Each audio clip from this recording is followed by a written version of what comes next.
So yeah, thanks ever so, and a warm welcome to everybody to this session. As you say, reframing retirement, integrated retirement communities. Really delighted to be able to run this happy hour session in partnership with West Waddy Archadia architects. For those of you who've been members of the HousingLIN for some time know that we've had a long-standing relationship with Archadia, and then more recently with West Waddy as they joined forces. And work together both on issues relating to retirement living, extra care housing and supported housing, providing a variety of thought leadership, good practice examples. And I'm sure Mark and I can go on for ages about the sort of the REBA report, the case studies, etc. But we're delighted to co-chair that this session with Mark Slater from WWA Studios this afternoon. He's going to run through the sort of format. It's a two-parter, but please do also note if you wish to, we are sort of actively involved on social media, and do please retweet and tweet as you see fit during the course of this session. So without further ado, can I welcome Mark, and over to you. Yes, thank you very much, Jeremy, and thanks as always for the HousingLIN for working closely with us, and in particular supporting us with this this happy hour. And we're really glad to be able to present on this format, which you know, has such great readership, and I know has a great sort of reputation across this sector. So yeah, for those of you who haven't heard of WWA Studios, we're a multidisciplinary architectural planning urban design practice. One of our specialisms is integrated retirement communities, or IRCs. So just as a bit of a background for the session before I go through the agenda. So I first came across the term IRC at the ARCO conference last year, and without stealing Michael's thunder, who's one of our presenters today, thought it was a great way to raise the profile both in the general public and also at sort of government at local and national level in the older persons sector. And I think that's really important that we can all identify with a single terminology in order to keep providing you know, great quality homes for people who either need to or would like to live in this type of development. And I think it's a really good way of trying to you know, raise the profile and keep the sector busy and thriving. So the idea behind today's happy hour is just to provide a variety of perspective on IRCs. So it's with great thanks that we have our speakers today. We've got Michael Voges, who's Chief Executive of ARCO, who will do a brief introduction to the terminology about the IRCs, which will provide sort of a really good background sort of introduction to today. We've got Nick Rees from Housing 21, who's providing an operations perspective on this, and we've also got Simon Maggs from Hampshire County Council providing a commissioning perspective. And then we've got a number of my colleagues from WWA Studios. So following Michael, we'll have our planning director, FD Maniar, who will be talking about latest planning issues. He'll then hand over to Jonathan Headland, who's our urban design director, who will talk about how IRCs are integrated in the wider communities through good urban design. And then we'll have our Passive House associate, Ewan Green, talking about Passive House, but in the context of providing you know, healthy buildings and healthy homes. We'll then have a short Q&A session on following those three presentations, because we thought otherwise it gets a bit long to have just a single Q&A session at the end. So following on from that Q&A, we'll then have Nick Rees from Housing 21 and Simon from Hampshire County Council, and then we'll finish off the presentations with Catherine Gundry, who's our design associate, who will talk about access and dementia. And then we'll have our second Q&A discussion on those three presentations. So without much further ado, I will hand over to Michael from ARCO, who will give some initial background. Thank you very much, Mark, and also thanks to the HousingLIN for hosting today. And I think really interesting to see the other speakers on today's session, because it does bring in the kind of the how do we build them, how do we run them, and also what are the benefits actually to the resident, but also to commissioning authorities to go alongside that. So I think a really well-rounded program today. And with apologies to those who did attend the ARCA conference like you, Mark, the presentation is a bit similar to what I did at the time. And what I really wanted to talk about is how we got to this new term for, I suppose, housing with care, extra care, or whatnot, because effectively we counted and we could find that just different uses of various government departments, we found 14 different types of terms that the government used for the extra care or housing with care part only.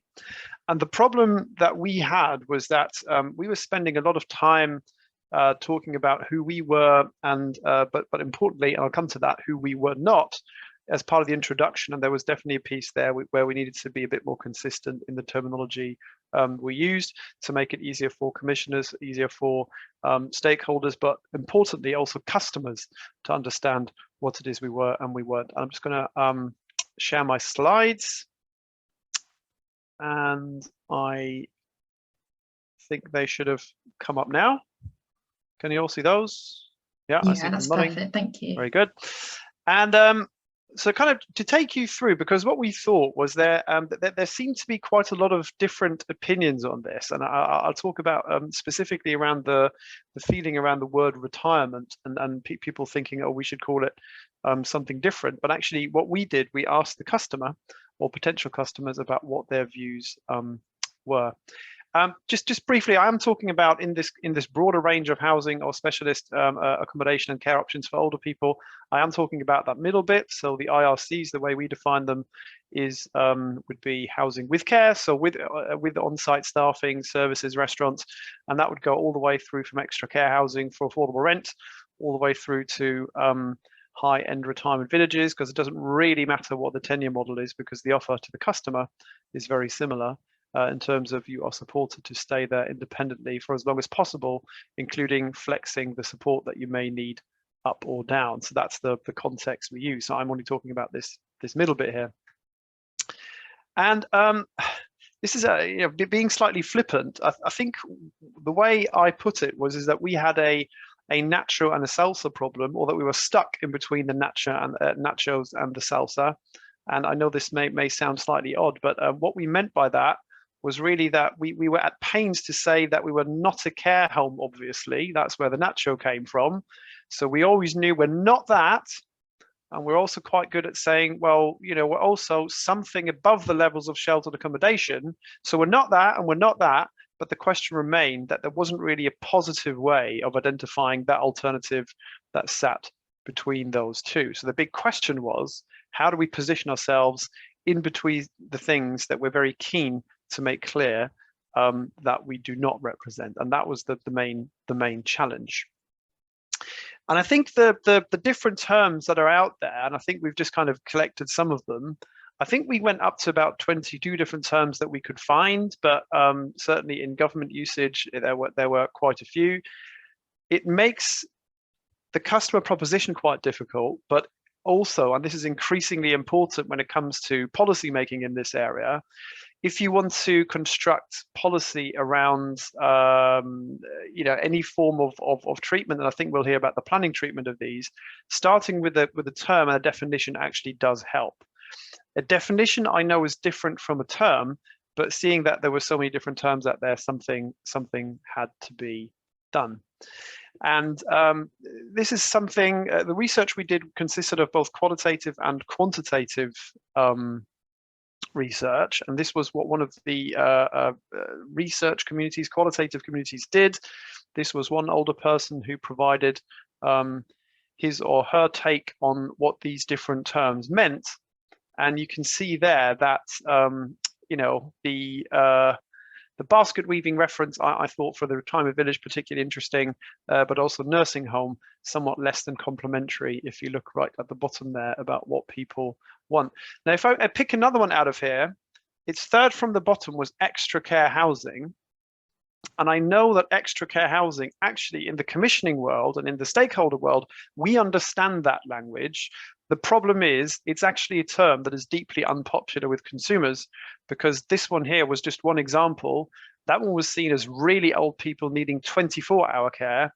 And some people actually placed extra care housing as above nursing homes. So as in, if a nursing home isn't enough and you need extra care, that's when you might want to go to extra care housing. So it really doesn't work from a consumer perspective if we're trying to instill a notion of aspiration into the equation there. One thing that we try to do is that we're not trying to boil the ocean, so we know it's not going to be a perfect term, although we have been surprised at how quickly it has actually caught on, seeing that we launched it about 6 months ago now. And that was really what happened in the United States, where the National Investment Councils for Senior Housing, I think, or for Senior Living, they're called, the NIC, they're a charity, and they went through a similar process about 20 years ago, where they came up with the terms independent living, assisted living, nursing care, and memory care, which is now a very established category of how they define the housing options for older people. And they said, look, pick a term, make sure that people don't hate it as a starter, make sure that as many people as possible like it, and then you go from there. So that was the process we went to. And the one thing that really came out, because some people talk about retirement villages in Australia and New Zealand, for example, retirement village is what people use. That was a term that was not necessarily that popular, because interestingly, what the qualitative research found is that villages are associated with places, whereas communities signify behaviors and relationships.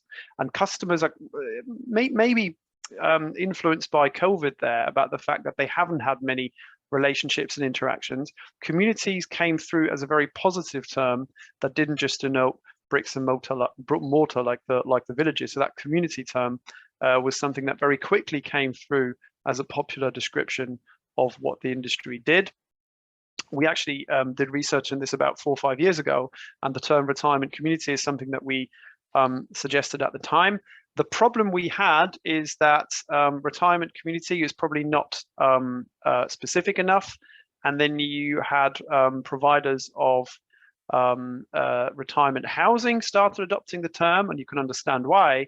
I'm not criticizing that. All I'm saying is we need to be more specific, that there is an option that is different from that. So then we basically got into this conversation about we knew that community worked. And then we did a quantitative survey with about 1,000 older people to see 2 things: A, whether they like the terms, and B, whether they would associate additionality with the terms that were used. So we tested the term later living communities, and I know that some people are quite keen to use the word later living communities, but what I can tell you is that almost half of the customers don't like that term. Because some of them associate later living with what they do after 10 p.m. at night, because it doesn't really kind of say about, later living could be anything. It's not necessarily a stage in your life. And also you can see on those scores here on the right, it had only a low number of people associated later living community with the presence of additional services and communities. So that in itself, to an audience of older customers, didn't suggest. It wasn't really what it said on the tin, was the feedback we had. Similar, we went through a whole range of these, like silver living, which some people called marketing mumbo jumbo, really, about one comment was, do we have to adopt everything coming over from America? And the answer is obviously no. So that wasn't popular, and again, low scores for additionality, and that went on. Senior living, bit more popular. There was only 38% that said that they didn't like it, but the scores for additionality were equally low. So effectively, those terms which some people do use were not seen as particularly desirable by customers. Now we come to the discussion about the term retirement. And what I would say is that we're not retiring the word retirement, because we are very well aware that not older people are retired, but the average age of entry into an integrated retirement community is in the late 70s, by which point the vast majority are retired. And the research consistently showed that even though roughly a third of older people didn't like the term retired, the terms that they suggested as alternatives were less popular than that. And actually 2/3 of older people preferred being called retired over being called things like old, elderly, aged, or whatnot. And I think this is an example here, like goodbye tension, hello pension. There are actually a lot of people who look forward to their retirement. And I think we should not forget that. So as a term, as a signifier, that this is something for a group of people defined, roughly speaking, by their age and stage in life, it seemed to work and had appeal. And just as an aside, if you look at in Spanish, the term retirement is actually, jubilación. So jubilation is how they describe the concept of retiring. So we thought we're not retiring the word retirement, but then we had to specify that a bit further. So we thought, like, could it be high service retirement community or full service retirement community? Interestingly, one thing that came out fairly well was comprehensive retirement community, but that did also always raise discussions about car insurance and our educational system. So we thought, like, we want to stay away from that one, keep it a bit simpler. High service and full service, the problem there was that suggests a bar. So you almost say, if it's got a swimming pool and a steam room, is that full service? But if you only have the steam room, is that not quite full service? So that didn't quite work in terms of it seemed to draw a line of that definitional question, and we wanted it to be inclusive and not exclusive. So the term we eventually came up with, as you will know, is really this term of integrated retirement community, because what you're doing is you're integrating the support delivery and the availability of care services, for example, dining, lifestyle, into the scheme that you're building. At the same time, that can be integrated into the wider community. It can be integrated into master plans about how we imagine our inner cities, or whatever you choose. And it is a word that leaves deliberately room for interpretation for people to fill the integration element with whatever they think is appropriate. Although obviously we are suggesting certain standards and certain categories that you would need to fulfill to meet the definition. But I think we're going to hear from other colleagues here about how that integration would work or could work within the community and within the neighborhood that it sits. So that's really the kind of thinking behind it. It is very much based on the customer having spoken. Very happy to answer questions. We are really pleased that this is actually has garnered a lot of traction, and I think it continues to garner traction. We, there's a little trademark on the IRC there, but we don't own this term. Anyone can use that, but we are certainly suggesting that any governmental efforts to define this in the planning system may want to use a term which we know is supported A, by the operators in this industry, but B, by customers themselves. And I hope that was a bit of an introduction, and I will hand back to Mark, I think, to for further discussion. Thank you. Yeah, well, thank you very much, Michael. That was a great presentation. I think the important thing is what you said at the end, that it was consumer-led research, which is great, that led to the term rather than industry sort of presenting a term to the market. It was the reverse, which was great, and it's quite staggering the number of terms that are used by government. Quite incredible, really. So our next presenter is Ifti Maniar, who's our planning director, and he's going to take you through the latest planning issues. So I'll hand over to you, Ifti. Thanks, Mark and Michael. Can you hear me okay? Good, very good. Good afternoon, all. It's my honor and privilege to speak about the latest planning issues impacting the delivery retirement communities. It is unfair to straight jump onto the planning issues before understanding the roots of the problems. Therefore, as a starting point, I would like to briefly explain the town and country planning use class order. Sally, if you could please share the screen. Yeah, of course, we'll do. There we go. Can you see that okay? Yeah. If you go on to the next slide, please.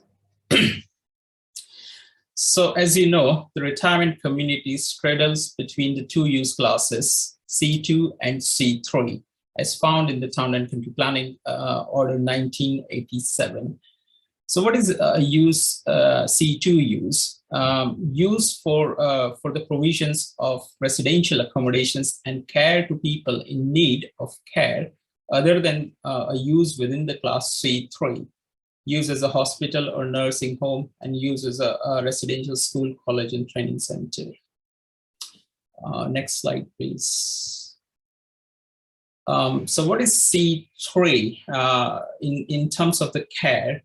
So use as a dwelling house, not more than 6 residents living together as a single household, where care is provided for residents. Next slide, please. So what is the care? UCO Article 2 define the care means the personal care for people in need of such a care by reasons of old age, disablement, and past or present dependence on alcohol or drugs, or past or present mental disorder. And in class C2 also include the personal care of children and mental care and treatment. Next slide, please. So there are no real definitions of housing with care in planning terms. The retirement communities seems to sit uncomfortably between two use classifications, making harder to obtain planning permission. So what does the planning practice guidance say about this? So it is for a local authority to consider into which use class a particular development may fall when determining whether a development for specialist housing or old people falls within C2 or C3 of use class order. Considerations could give, for example, be given to the level of care and scale of the communal facilities provided. Next slide, please. So this left open interpretations for local authorities and general public as well. So what is a resident? What is care? What level of care is provided? What's the nature of the care provider's operations, and how the residents choose to live? As you know, the use class debate for housing with care has been ongoing for many years. According to the Compass search, there are over 2,000 appeal decisions on this particular topic. So it's a quite gray area about how you interpret the care definitions and whether it's a fall within C2 or C3 use class. And there are many high court decisions too as well on this subject. Next slide, please. So as Michael mentioned, housing with care services are varied and diverse. There are a number of different names in describing the housing with care. This terms includes many, including senior living, retirement housing, retirement village, later living, and list goes on that particular names. Next slide, please. So now we need to understand what's the scale of the need on this particular housing. REBA published their document Housing for Ages in December 2019, before the pandemic, and they identified within the 5 years, the over 60s will make up over 25% of the English population, and this trend is set to accelerate.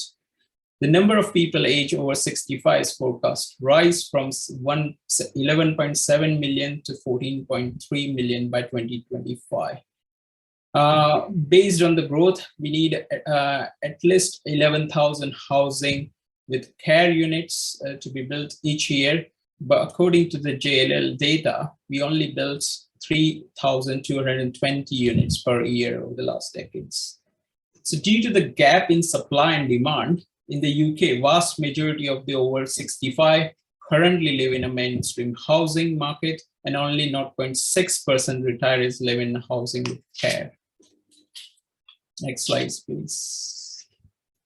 So this is also reconfirmed by the very latest data published by Savills, UK Senior Living. And the Savills also identified, despite the pandemic and all other issues, there is at least 325,000 IRC homes required in the penetration rate increased to 5%.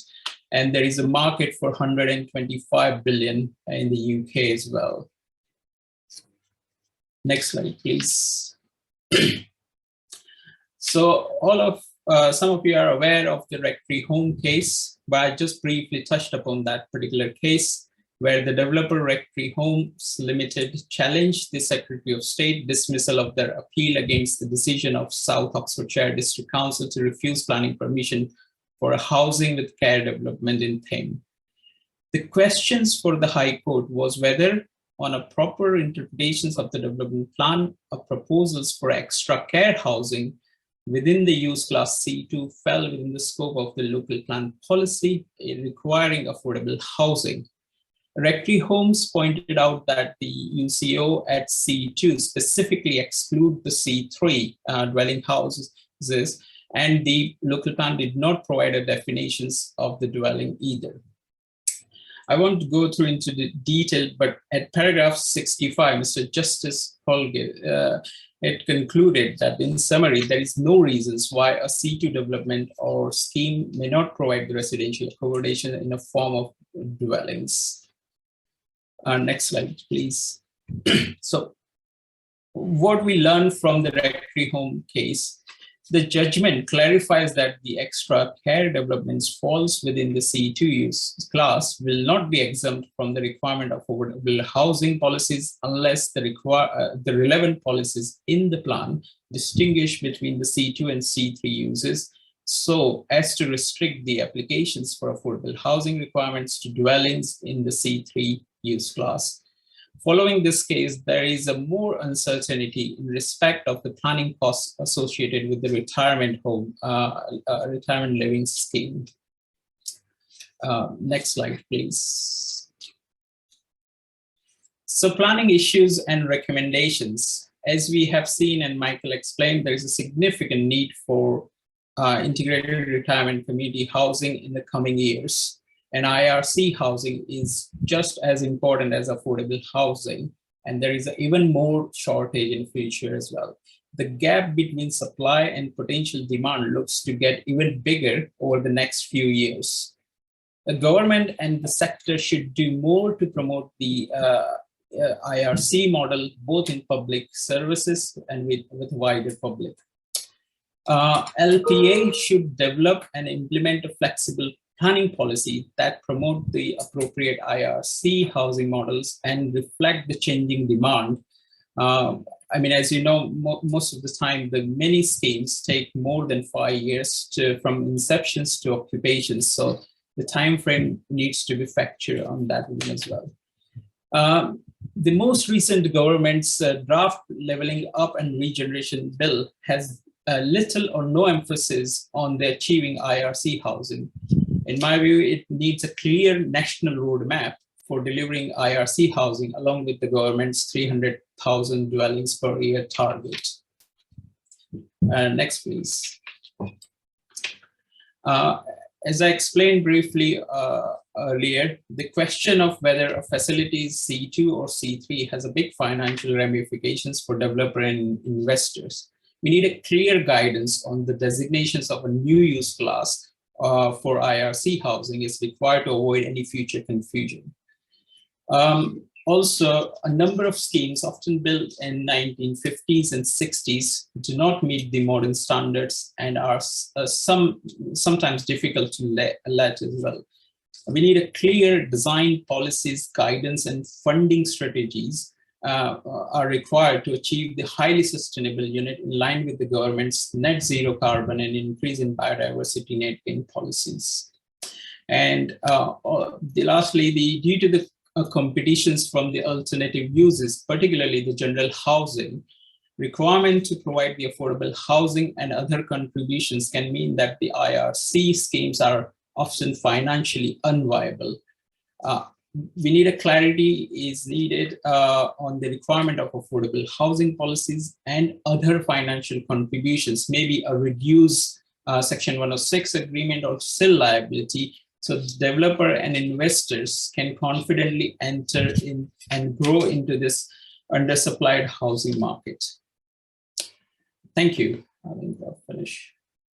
Thanks, Mark. I hand it back to you. Yeah, thank you very much, Ifti. That was really insightful and had some really good detail around the planning issues. I mean, certainly use cost issues is one that comes up again and again. I've worked on schemes where you have 2 hours of care per week, and that's acceptable under C2, and then you have substantially more care, and then that's then a C3. And I know that both HousingLIN and ARCA are doing some great work in this area, sort of raise awareness and try and push for an alternative use cost. But also, I think the other thing that strikes me with your presentation is just the number of units required, and whether there needs to be a percentage, much like an affordable housing percentage. Maybe there's a percentage on larger developments where there has to be you know, IRCs, and that's maybe something that we need to try and think about as an industry and as a sector together. So our next presenter is Jonathan Headland, and he's going to be talking about from an urban design perspective, and talking about how IRCs can be integrated within the community through urban design mechanisms. So I'll hand over to you, Jonathan. Great, thank you very much. Just quickly share my screen.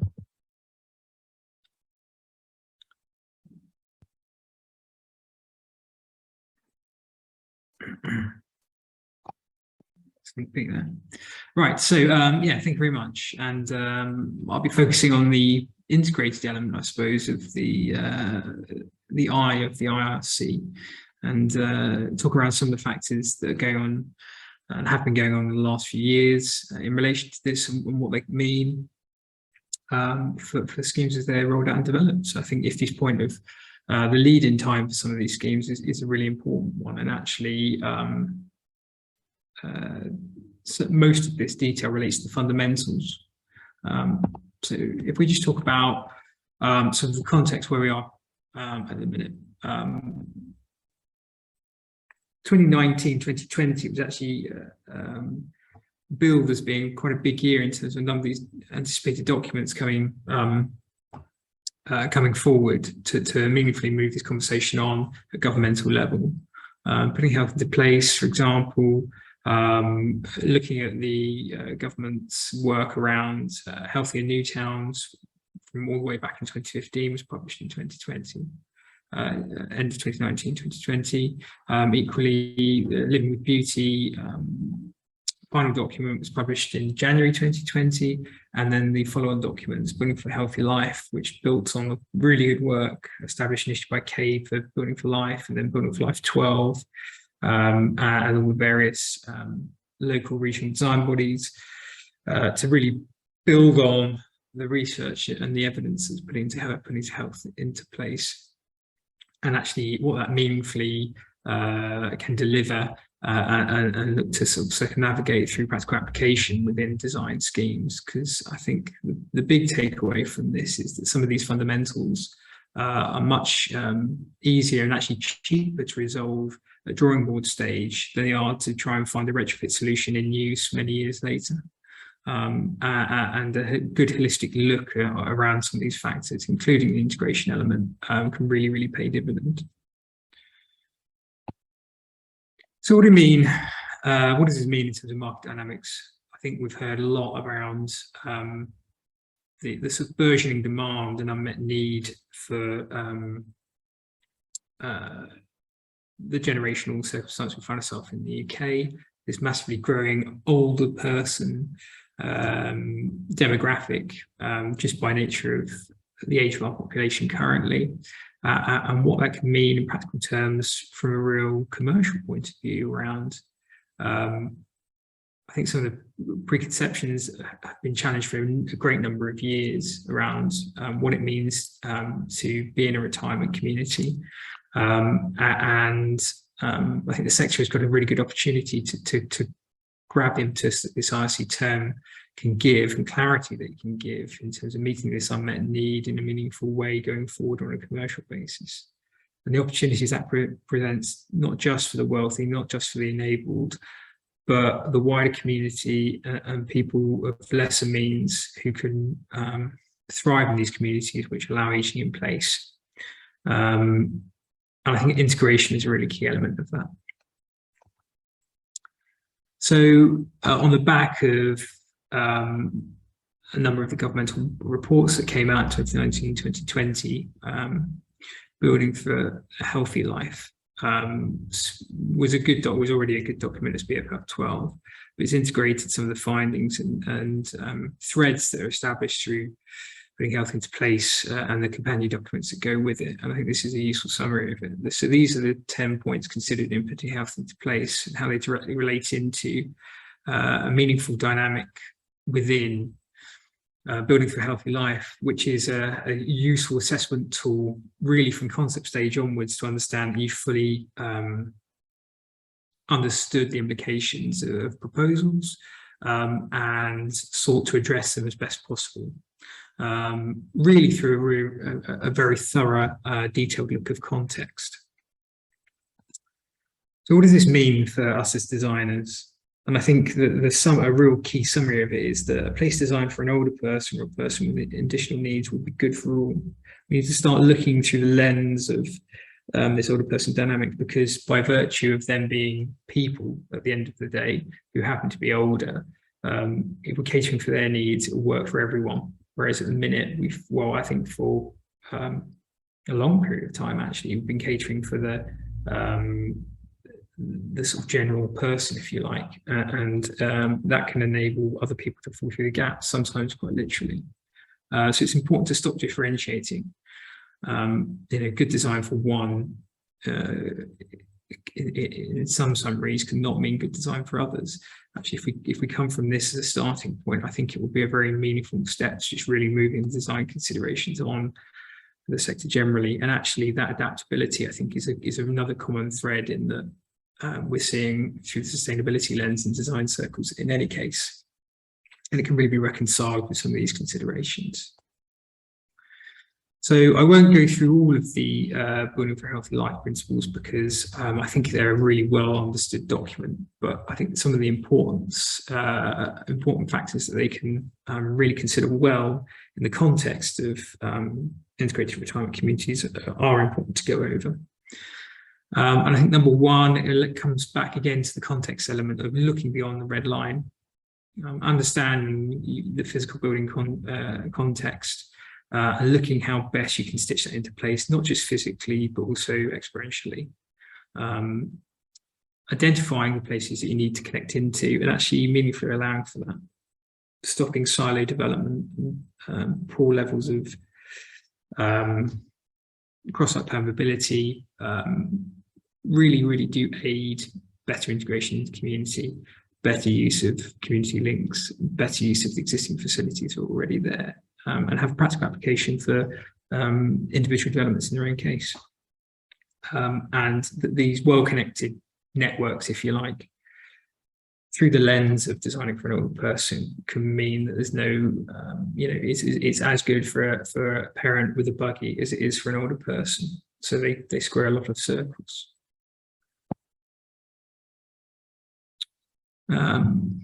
The clear definition of public space and the obviousness of routing, I think, is a hallmark of a really fantastic design. I think it's always been said that things which are well designed appear simple and obvious, not through lack of work, but through actually a lot of work in terms of refinement of concept.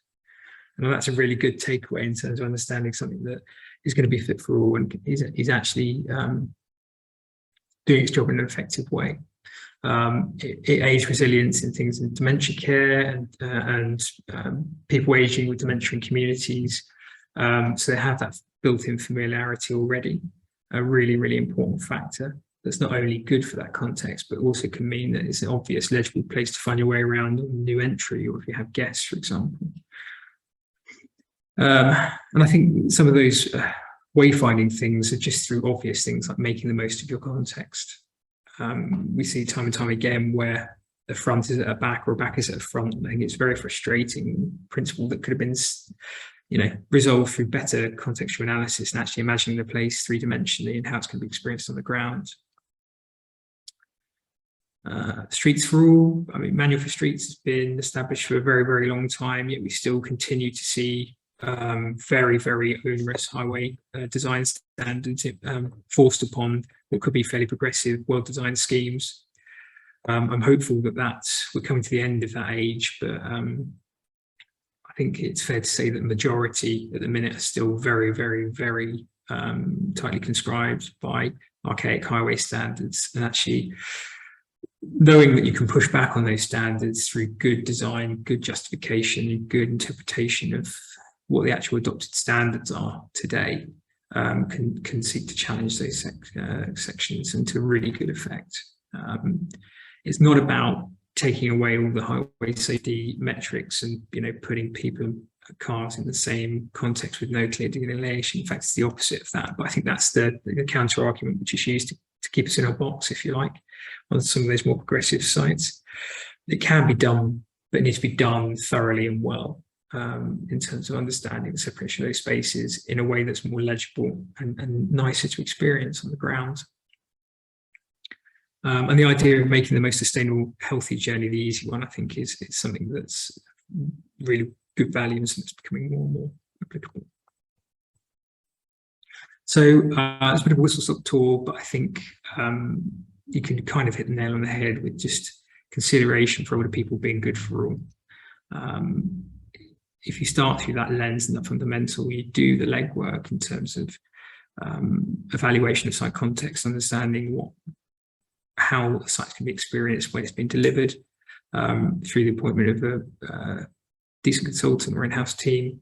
You can really pay dividend for that. These places are going to be there for a very long time. And I think the early analysis and understanding some of these contexts can really aid how they are put into use, especially given the need and burgeoning demand for these sites over the next generation, I suppose. Okay, I think I'll hand back to Mark. Thank you very much, Jonathan, for that. Some really insightful thoughts on the urban design scale. And I think that the key is, as you say, making it inclusive and designing for all. And one example I can think of that I know has been doing the rounds social media in the past few months is the where you have the zebra crossings where they've been changed to bright artwork on the ground, which on the face of it seems like that's a lovely idea, but when you actually get down to the practicalities of it, you've got people that have sight issues. It can be a real problem for the legibility of places. Just thinking about it from everyone's point of view, and not just how most things are designed on sort of the average person, whatever that means. Average person doesn't exist in my world. So next speaker's Ewan Green, who's going to talk about Passive House and how that can create a really healthy living environment for well-being. So I'll hand over to you, Ewan.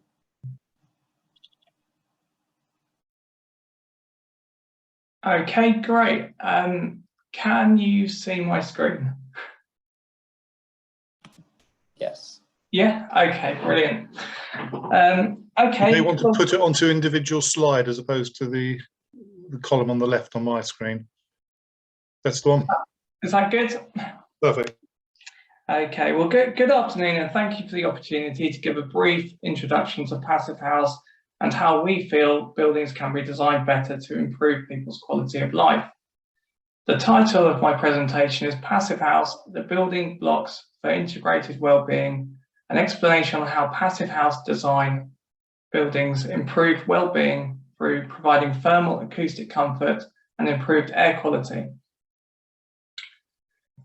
So we need to build better. We have fuel poverty. It was estimated in 2020, 13.2% of people in England were living in fuel poverty, and this is getting worse. I read on the BBC yesterday, E.ON predicting that fuel poverty could be as high as 40% by October this year, with all the rising energy prices. So what's causing this fuel poverty? Well, it's low incomes, inefficient homes and high energy costs. And the result of this is people are living in cold homes, and they were linked to circulatory diseases, respiratory diseases, dementia, Alzheimer's, and this is recorded by excessive winter death. The BRE, who are the Building Research Establishment, made a report in 2021 which found that poor housing is costing the NHS £1.4 billion a year. So we need to design more efficient homes that are cheaper to heat, and that's what Passive House is all about. So in a standard passive house, the heating demand is 15 kilowatt hours per metre squared per year. And this equates to your passive house using about 90% less energy than a conventional building, which means your bills are much cheaper. Beyond the classic passive house criteria, Passive House Plus and Premium utilise renewable energy to generate electricity and emit heating bills altogether.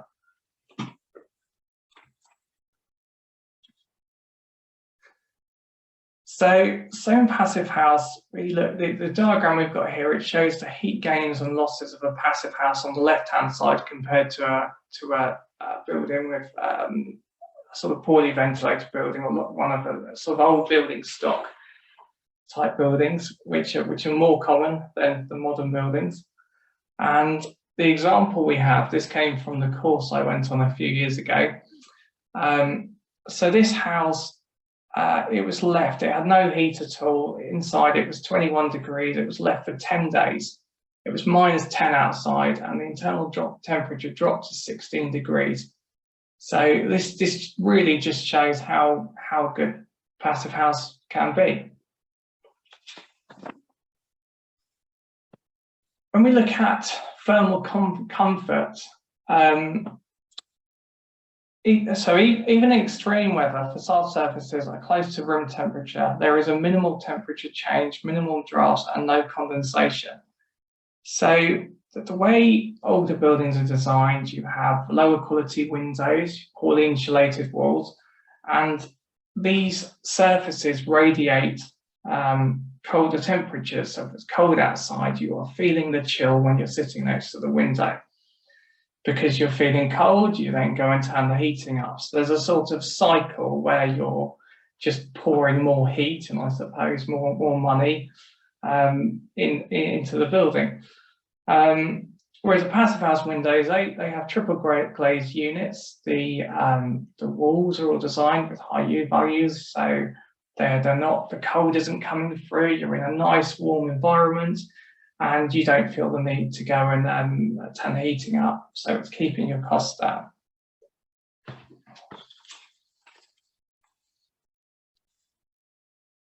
And we look at the risks inside buildings. So I won't go through them all, but if you look at inside the building, you don't think of sort of deodorant can of giving off fumes and being particularly dangerous. But when you look at perhaps everything from, let's have a look at some of them. So you've got moisturizers, nail polish, painting, glue, detergents, chemicals released by modern furniture.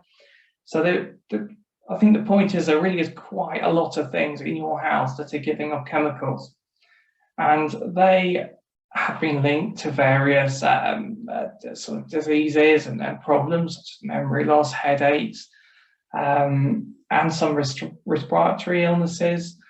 You've even got oven cleaner, the orange one. I can understand how that's being linked with depression, vomiting, respiratory failure.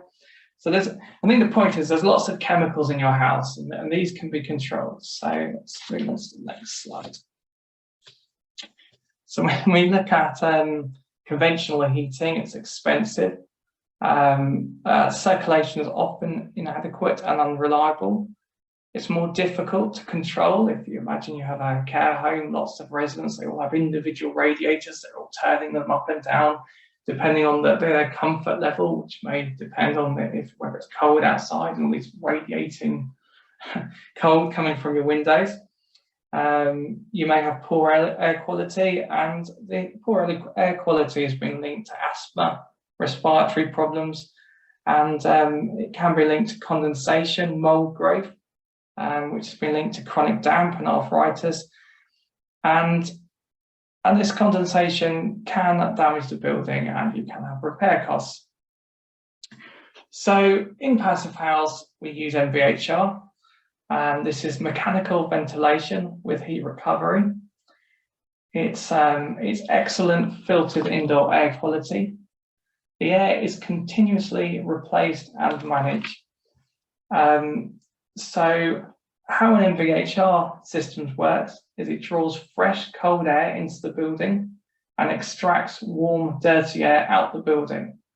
And whilst it does it, it steals the heat from the stale air.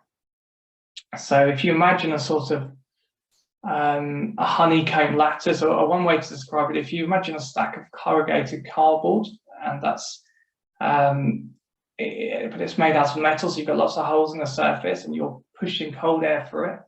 You do the same for the exhaust air, which is leaving the building, which is hot, and you put the two stacks on top of it, and the heat is being conducted from one metal to the other, so you are warming the cold air coming into the building. So in terms of acoustic comfort, it also has benefits. You can close the windows if you live next to a road. You can have acoustic attenuators, which is very quiet. And for an MVHR unit, typically 75 to 92% heat recovery. So you're recovering that much heat from the air leaving the building. And the energy is 8 to 15 times the electrical energy consumed.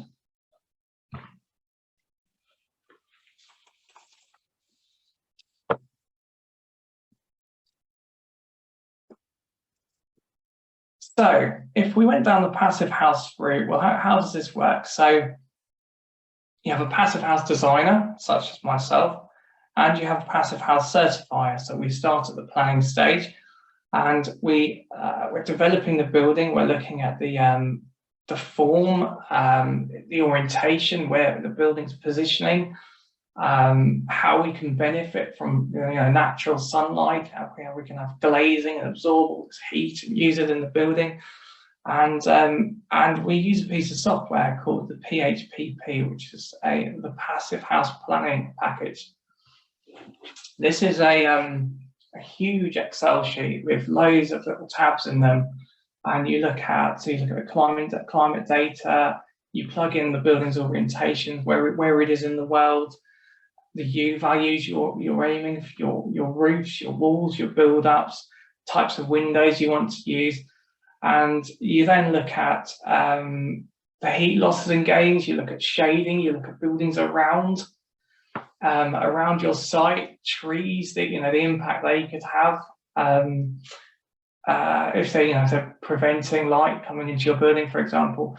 So you're doing a sort of a detailed exercise to work out the heat gains and losses for your building. You are calculating how your building is going to work before you build it, so you know that you are going to have low energy bills, and you know that your building is going to function.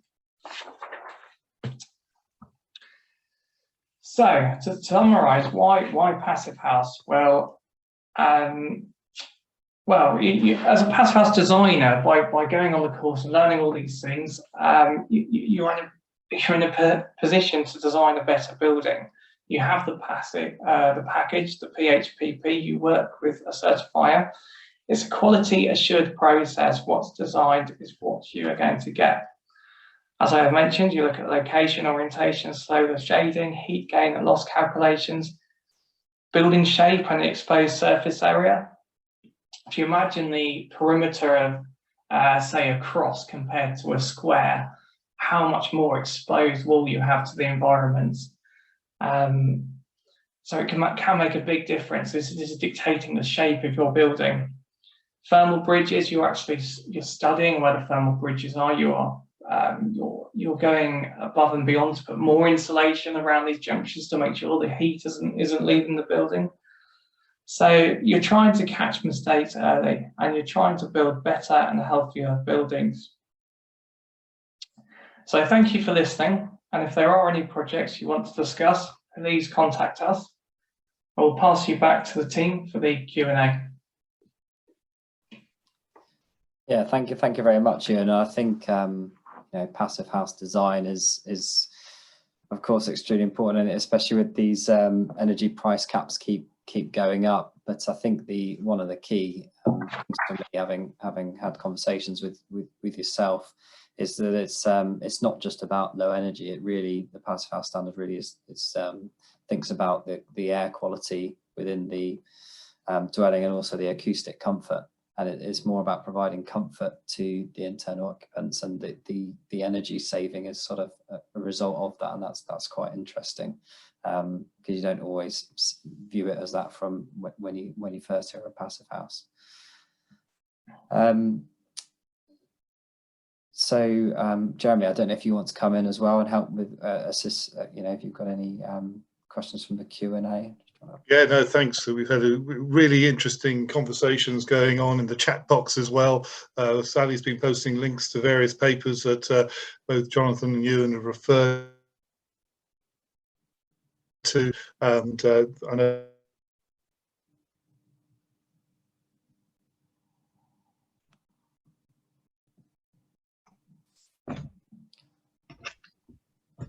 Did anybody else lose Jeremy then? I don't know if that was just me. can you hear me okay? Yeah, you're back. Sorry, we lost connection. I've just had something flash up saying my internet is unstable. I think we can see and hear you now. I think we're okay now. Okay, well, look, the first question is from a dear friend of the LIN, Liz Alvey, and she asks about, I think this is probably directed at Michael, what was the demographic of the customers survey? Did it include both those living and not living in integrated retirement communities and across all tenures? Yeah, good question, and hello, Liz. But this was with people who did not yet live in IRCs, and that was a deliberate question, because that first round of research we did about 5 years ago, we asked people living in our member schemes already, and I think the weakness of that approach was that we were asking about how familiar or to what extent would a name describe or say what it does on the tin or whatever, or, you know what I mean, like how kind of clear was the term. So we deliberately went for people who had not had any experience of living in it, if that answers the question. Thanks, Michael. Michael, did you publish the report? Because I think you also did some work with, was it Oxford University or another around some of this? We put it on our website as a summary, I think. Right. But yeah. So the figures are, some of the figures are out there. I think. I mean, if you'd like, we can share some of that to those who both registered today, as well as who weren't able to join us in the end. Yeah, I'll send that through. Yeah. Good. And Mark, just before I hand back over to you, I'll just scroll down. I see Liz also asks us a supplementary question as well. So it's received a like as well. So keeping warm and providing affordable heating is certainly critical, but so is keeping cool, especially with the expectation that we'll see more extreme summer temperature due to global warming. The risks are less well known, but there's growing evidence that the health of older people can be compromised in temperatures above 28 degrees C, or even less. How does Passive House address keeping cool? Ewan, are you able to pick up on that? Yes, certainly. So there's a misconception in a passive house that you can't open the windows, which is actually something you factor into the PHPP. So you can open windows in the same way you would in a conventional house, and you can still have cross ventilation to cool the place down. The way the NVHR systems work as well, your heating and cooling air, you're controlling your environment, so you can also put cold air back into the rooms. Solar shading is a key thing. If you're trying to prevent heat gain, you put it could be shading devices that are adaptable depending on the time of year, for example.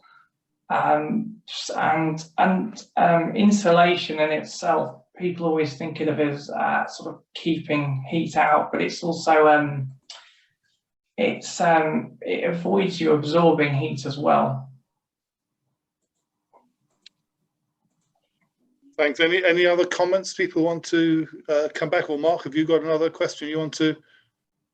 Yeah, I think well, I think there's another one that's quite interesting and sort of comes in a bit on Jonathan's point about being inclusive for all. And there's a comment from Julian who just says, as a commissioner, I want to integrate people with care needs who are 18 plus with older people, and older is in inverted commas.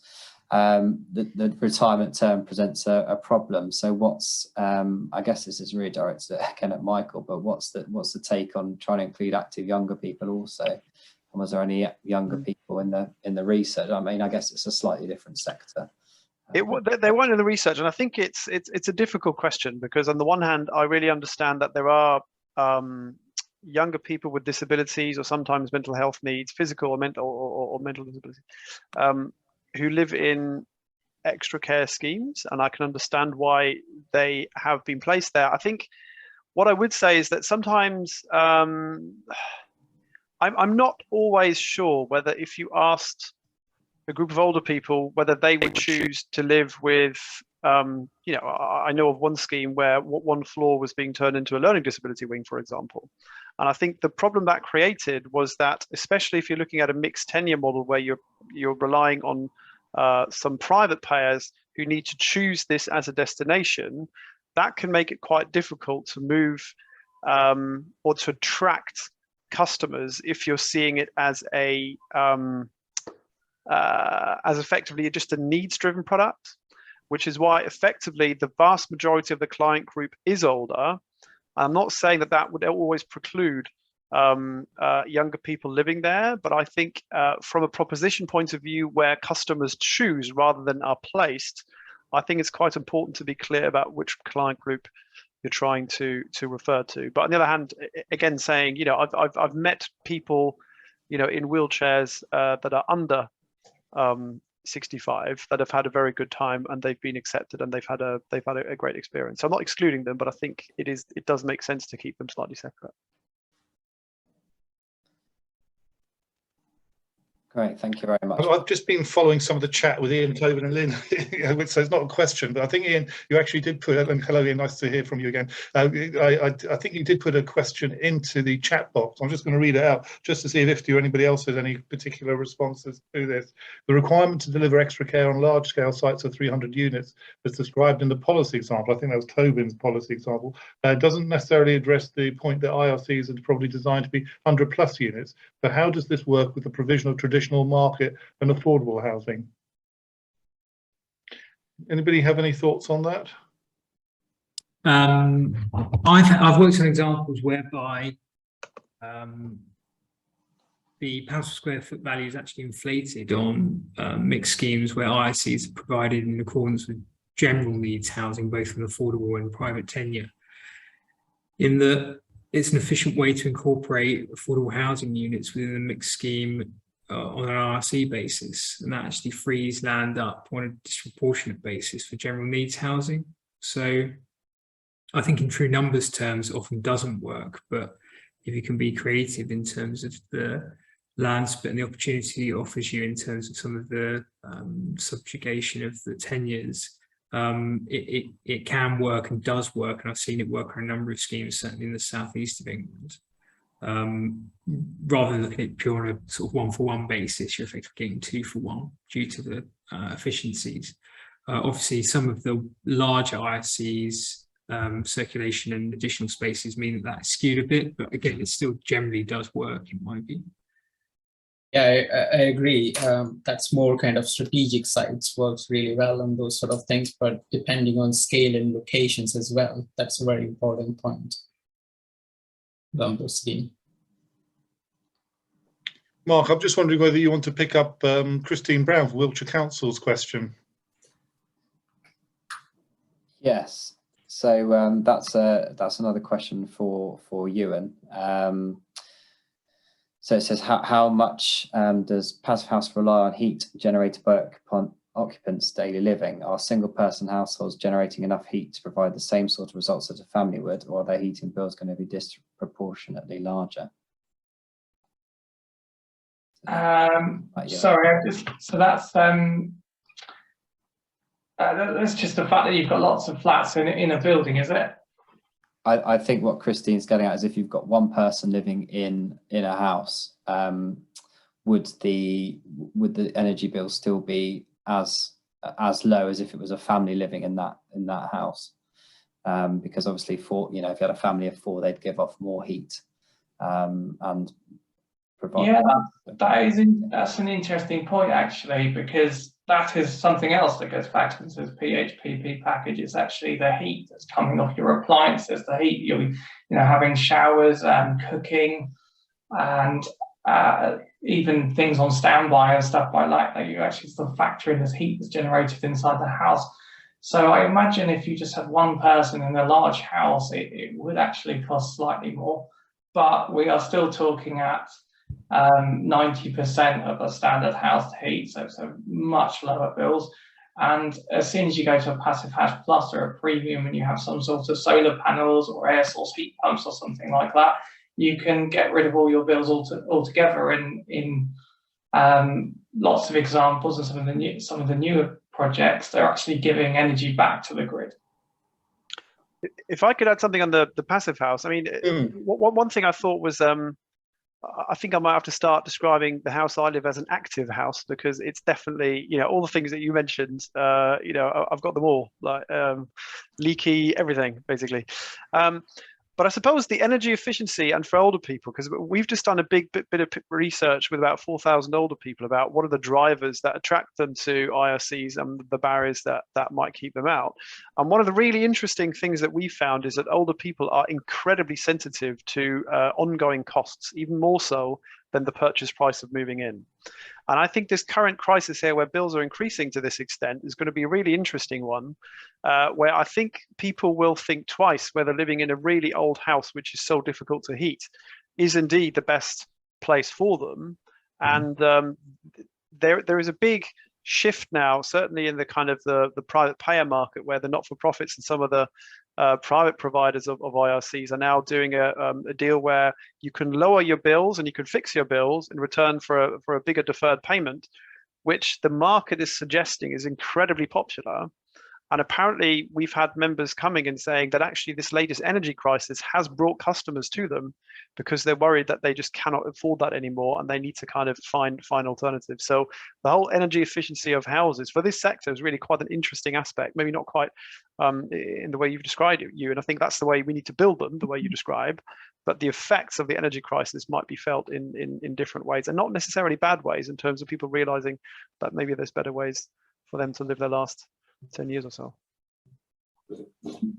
Yeah, and if they can be sold as healthier homes at the same time, that's a great sales pitch. Yeah, absolutely. I hope my internet isn't kicking off again, but I think that's a really important point. And anecdotally, I also think perhaps it's something that the retirement housing or the sheltered housing, or the however we want to call it, and there's a big retrofitting issue here as well, and especially some of those large corridors, cold, hard to heat, hard to keep warm places. So I think it's something that the sector does need to address, absolutely. And so thanks very much for those contributions. Mark, back to you. Great. Yeah. So, well, thank you very much. I think we'll move on, because I'm conscious that we're just 5 minutes behind on time scale. So we'll move on to part 2, and hopefully we can pick up any further Q&A at the end of part 2. So next presenter up is Nick Rees, who's Property Development Manager from Housing 21, and he's going to give us an operator perspective. So over to you, Nick. Okay, afternoon everybody. Thank you, Mark. So yes, I'm Nick Rees from Housing 21. I'm going to give you some context and background first on who and what Housing 21 is all about before we get into my subject, which is how does an integrated lifestyle approach benefit clients. Sally, can we go to slide 2? So we have history, as it says. So we started out life as the Housing Association for the Royal British Legion, and we've gone through several rebrandings, and we're now simply known as Housing 21. Our aim is to provide at least 800 new homes per annum, which is a lot. Sorry, slide 3, please. So what do?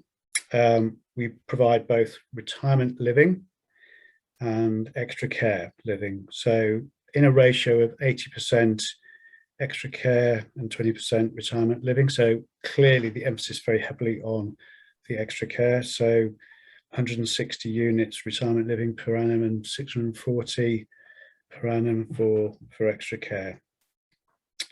So I do the extra care side of stuff alongside 5 colleagues who between us identify and then secure sites for extra care across England, and it is only England. We don't include Wales, regrettably, or Scotland. So as the caption says, we have 145 extra care schemes, which totals 7,461 properties. So that's roughly about 50 plus per scheme, or court as we call them. And we provide a huge amount of social care. So it's 38,000 hours of social care per week across the extra care courts. And I should say at this point that not all of our courts do we have the care contract. I think it's something between 2/3 and 3/4 of our extra care courts where we have the care contract. So 38,000 hours of social care per week.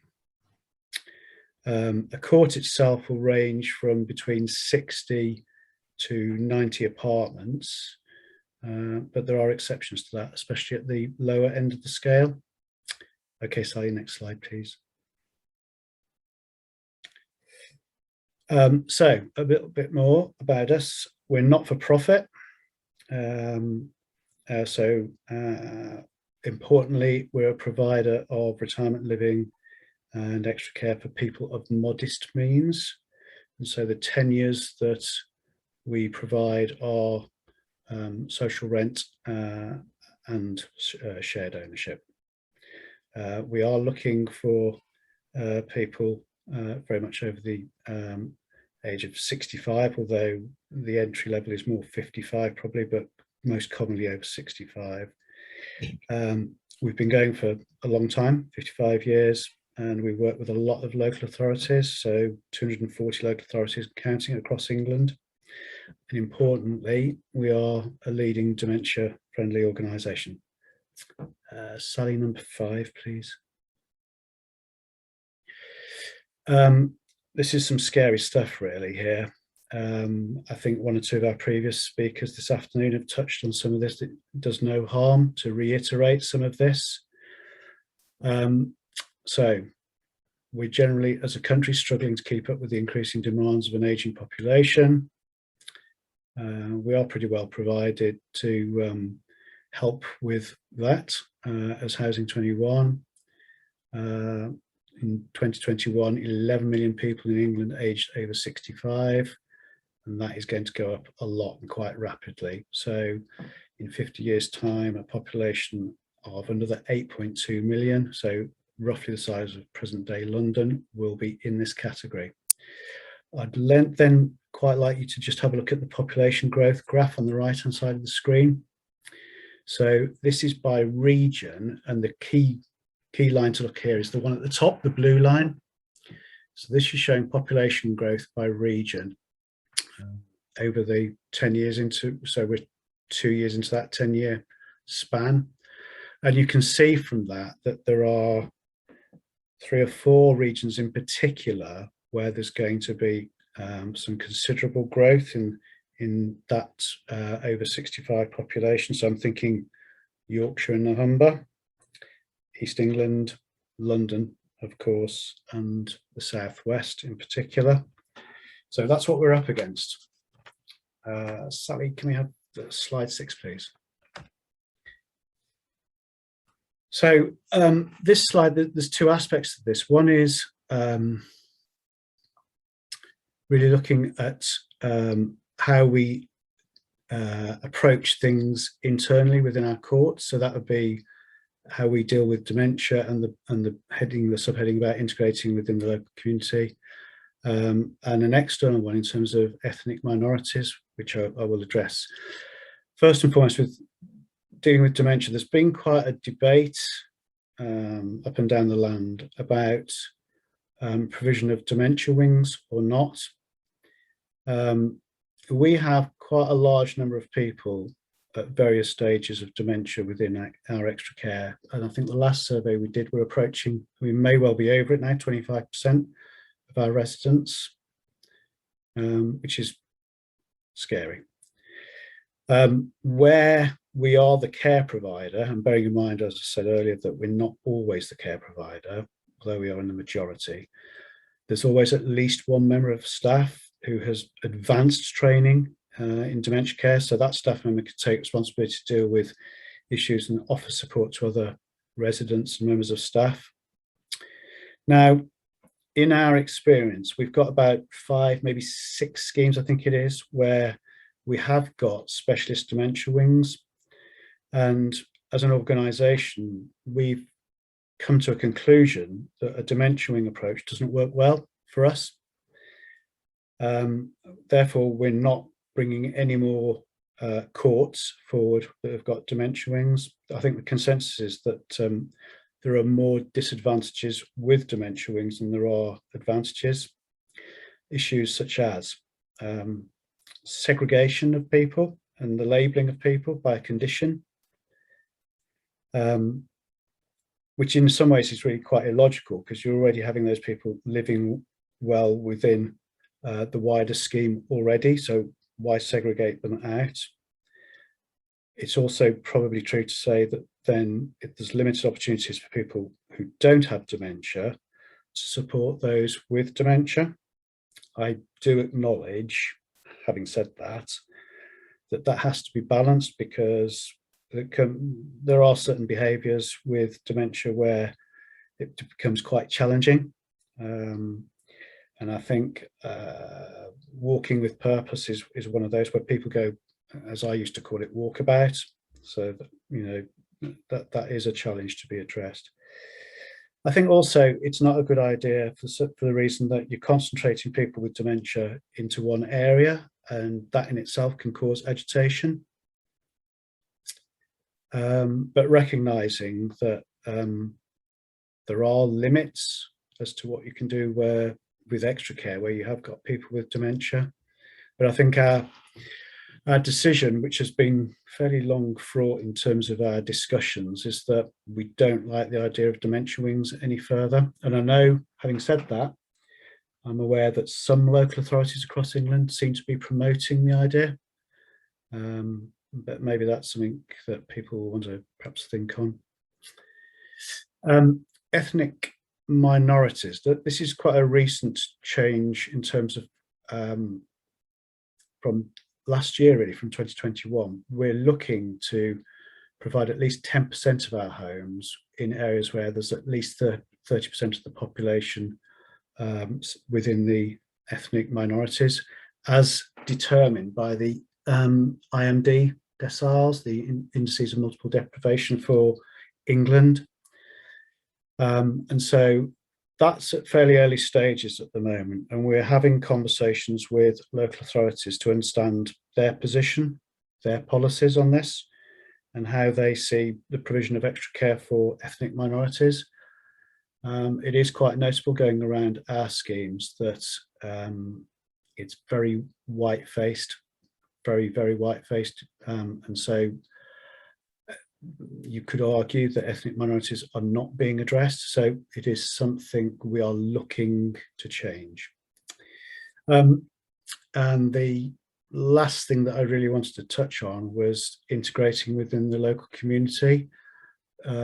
Within our courts, we will always have, in extra care courts, we'll always have restaurants and hair salons, and not only are they enormously popular with the residents, they are meant to be used and are utilised by members of the local community.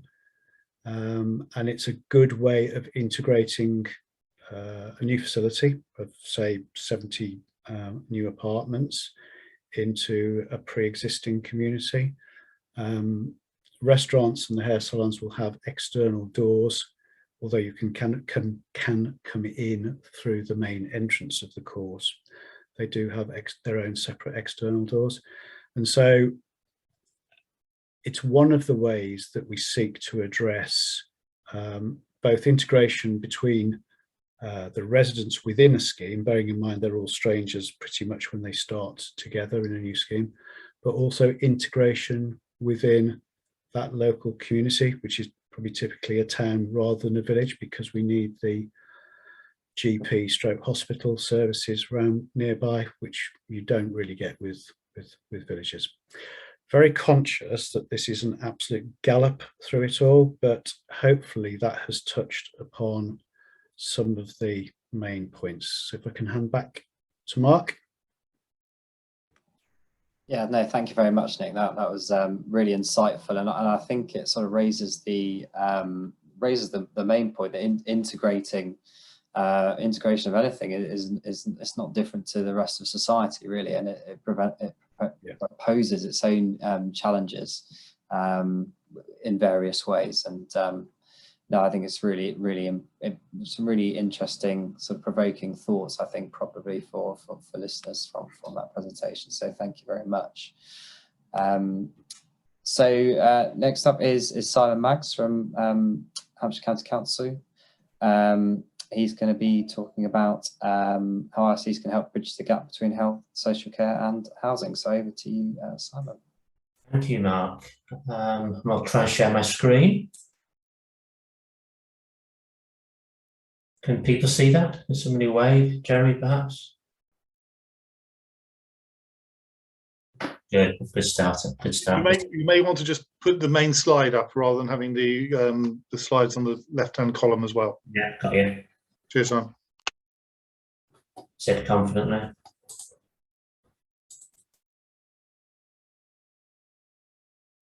Is that working okay? Good. So go ahead. It hasn't, but go ahead. Don't worry. Is it not? Sorry, it's as good as I can get it, I'm afraid. Okay. So Simon Maggs, Hampshire County Council. I'm a strategic commissioning lead there. Just very briefly, Hampshire, nearly 1.5 million people live in Hampshire. Combination of larger towns, rural areas, coastal populations, and a couple of national parks to boot as well. So quite a diverse area. And diverse in terms of affluence, areas of extreme affluence, areas of significant poverty and deprivation as well. And like everywhere in the country, I imagine in most places of the country, as Nick's just illustrated, an old and an ageing population.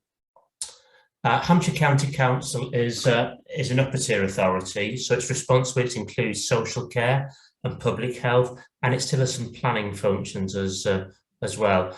I'll give you a quick whistle-stop tour on a commissioner's take on IRCs, and I'm going to finish with a quick case study as well.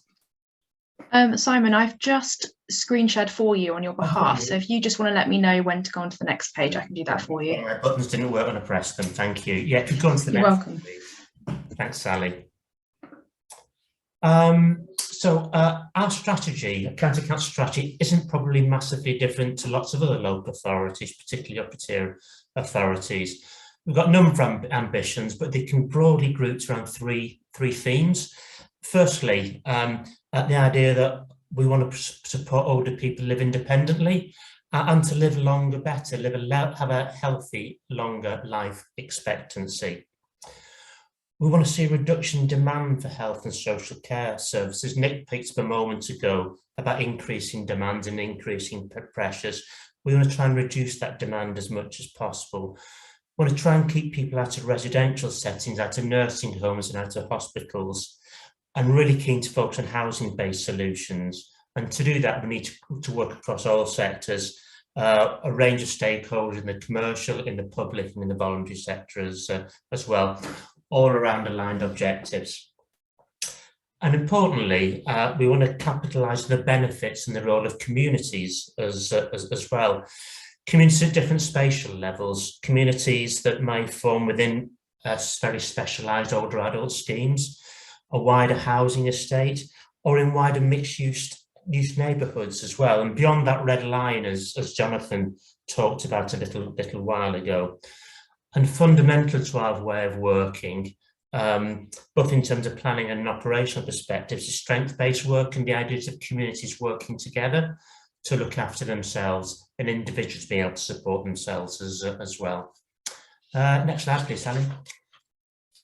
And this is very much consistent with the national agenda that encourage choice, encourage people to plan ahead, and really importantly, encourages people or encourages everyone to enable people to stay at home where they choose to do so, rather than move to an institutional setting.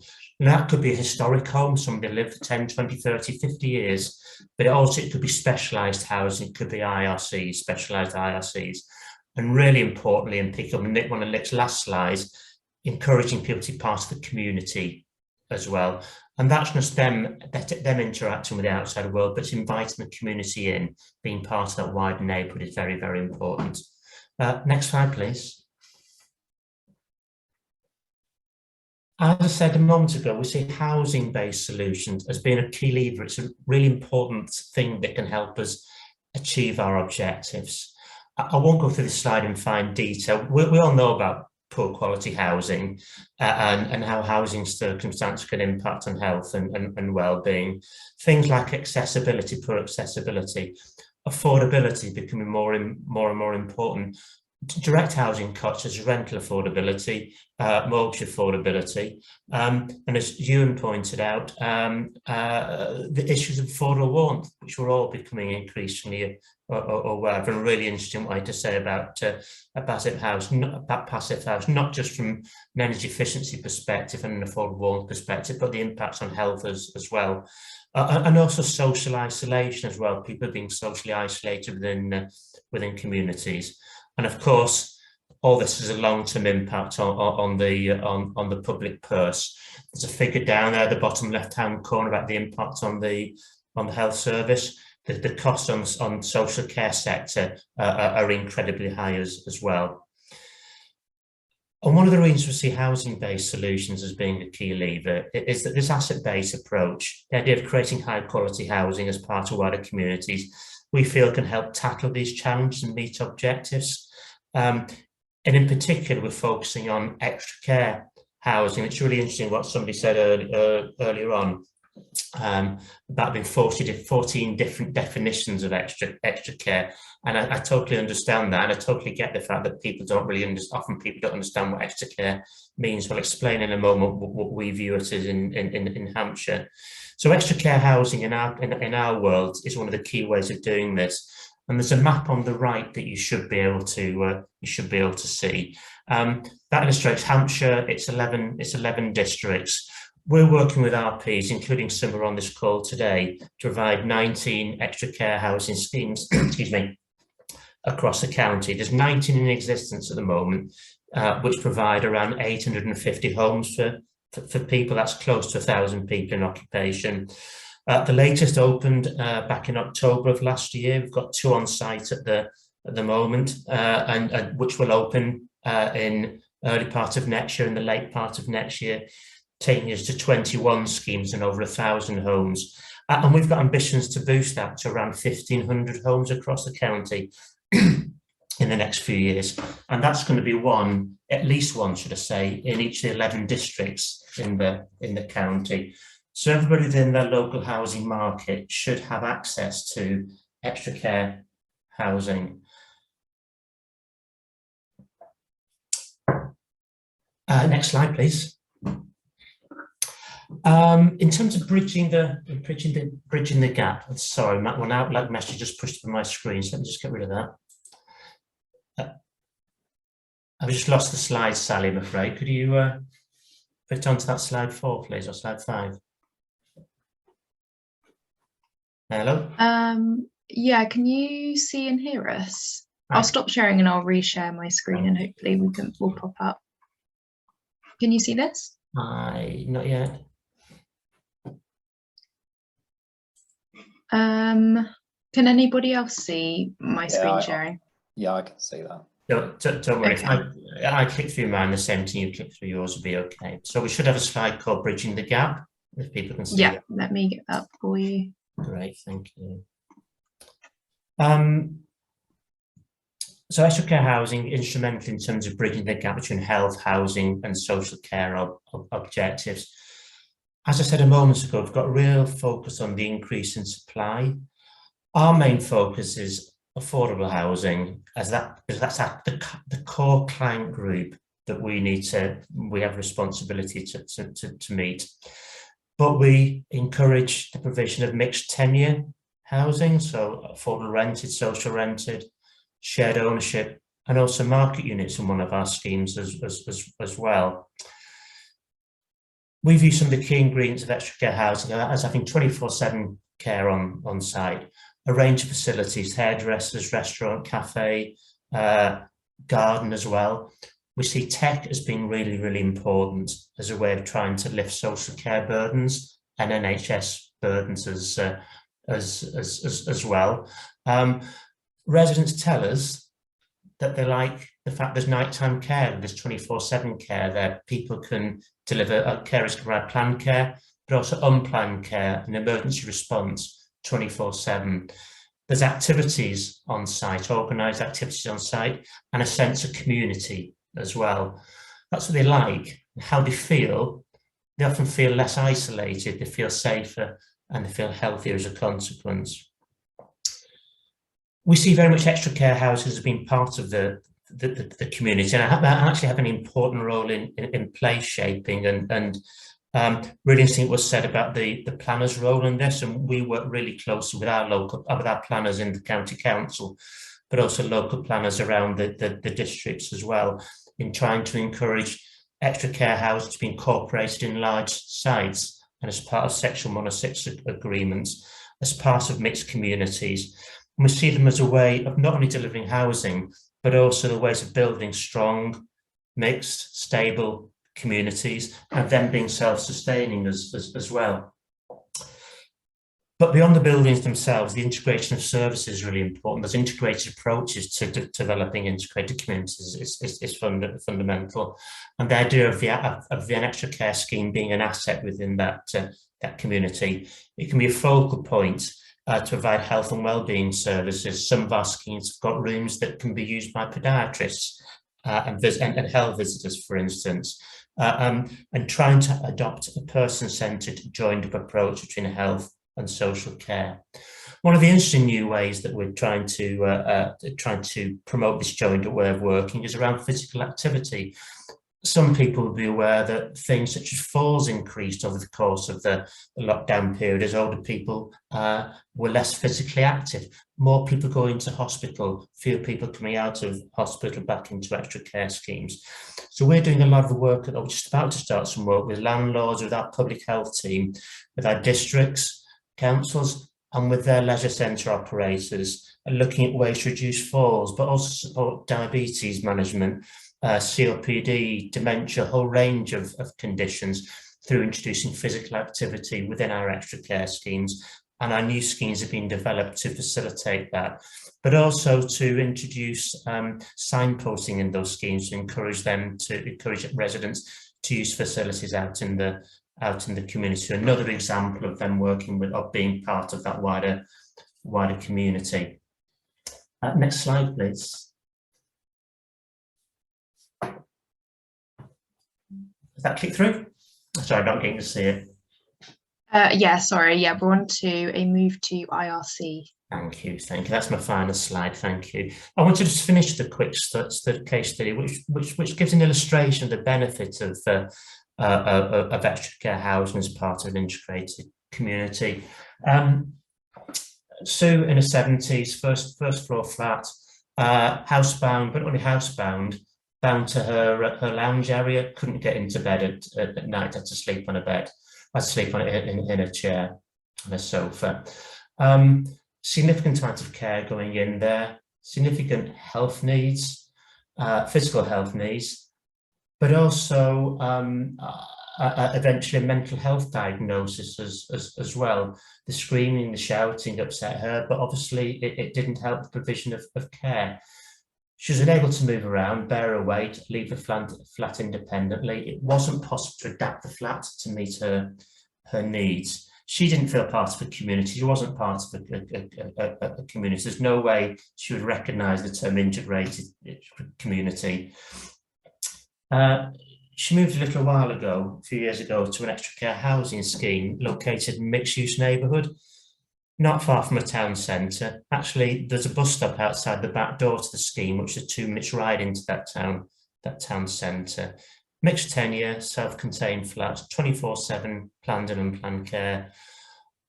All the facilities I mentioned a moment ago, restaurant, cafe, hairdressers, open to the wider community. Nick mentioned about hairdressers being open to the wider community. This particular scheme had such facility, so people being invited in as well as people going out. Communal lounge, gardens, and a guest room for visitors, and organised activities on site. And significant improvements in her health, in her well-being. Care could be delivered on a 24/7 basis. The amount of care she needed reduced. Adaptations could be made to the building.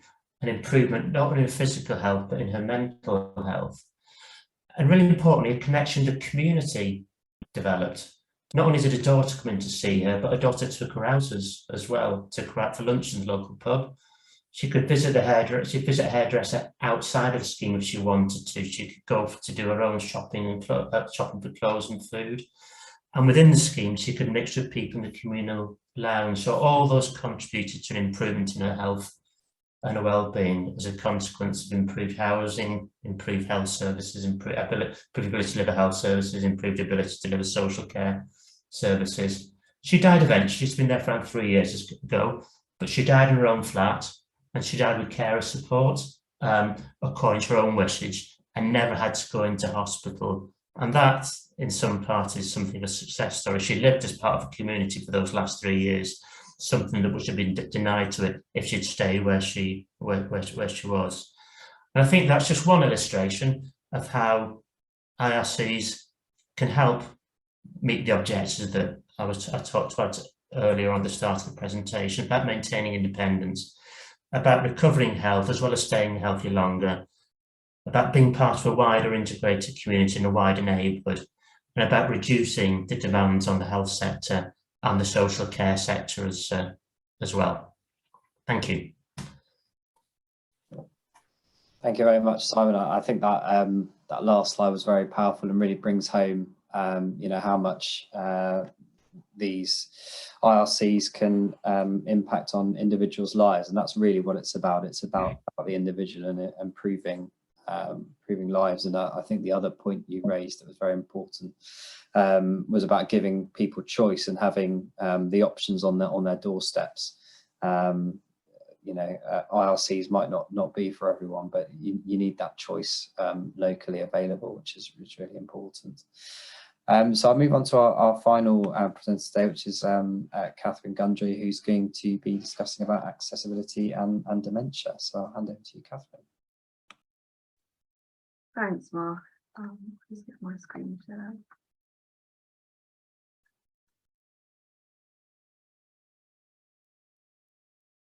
Can you see that? Yeah, great. So I'm the last of today, so I'll try and keep it quite quick and brief, and I think I overlap with some of our speakers. So I'm Catherine Gundry, the Design Associate at West Waddy Archadia. I'm going to talk to you about IRCs and how they can be integrated, focusing on access and dementia, which has been briefly discussed over the different subjects. So within IRCs, you are dealing with a variety of ages and stages of life. There used to be, I believe, there were only 3 stages, which are childhood, adulthood, and old age. But this is not generally accepted now. We're seeing people living longer, meaning retirement age is increasing, and people, and this is changing our perception as what we define as old.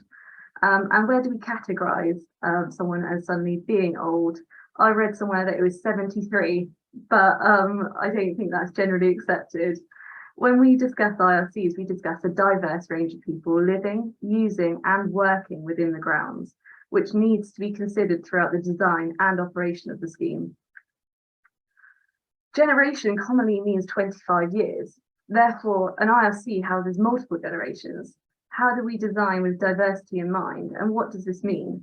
IRCs address this in a variety of ways through choice, the size of the unit, the type of tenure, the activities, and the increased assistance or support with care needs.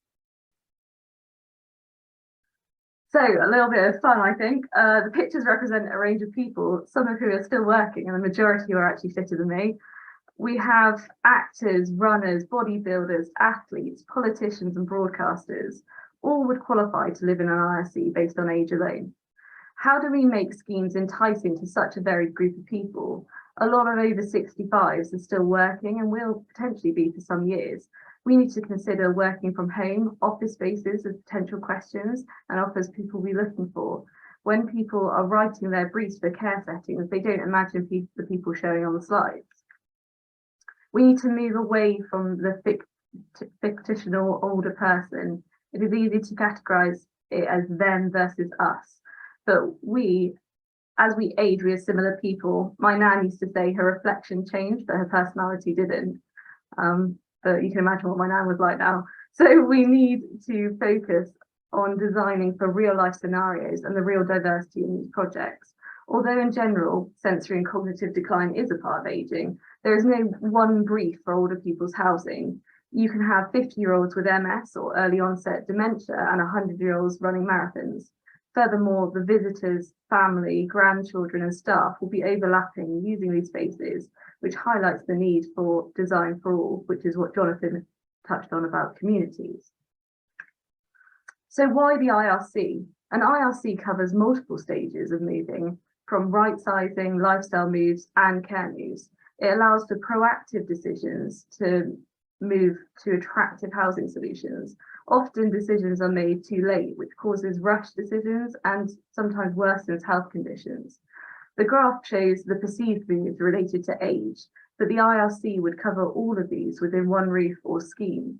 How does this work? Through the idea of ageing in place, which again, Jonathan talked about in the community context. Or maybe we should be saying staging in place. In theory, it could be the last move you would ever need to make.